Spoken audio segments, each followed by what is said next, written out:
நமது உணர்வுகளை எப்படி கையாள்வது அப்படிங்கிறத பற்றி நம்ம ஏற்கனவே பேசியிருக்கோம். இன்று புத்தாண்டுல இருக்கோம். 2வது நம்மளை கொஞ்சம் தளர்வான நிலைக்கு கொண்டு வரணும். 3வது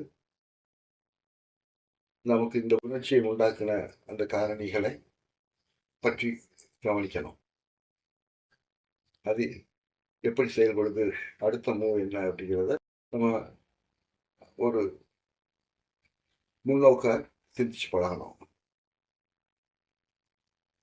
4வது அதை எப்படி நம்ம கையாள போறோம்,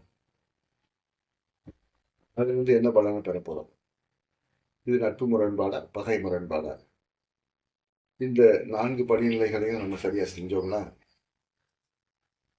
நம்ம அந்த உணர்வுகளோட பாதிப்புகள் வந்து விலகி இந்த பிரச்சனையை சிறப்பாக கையாண்டு நல்ல பலனை பெற முடியும். நல்லது நண்பர்களே, இந்த புத்தாண்டு இனிமையா இருக்கட்டும். இதுல வரக்கூடிய அனைத்து பிரச்சனைகளையும் இயல்பா நமக்கு சாதகமாக மகிழ்ச்சியாக மாற்றிக்கொள்வதற்கான வழிகளை நீங்க தொடர்ந்து பயிற்சி செய்யுங்க. வெற்றி பெறுங்கள். மகிழ்ச்சி.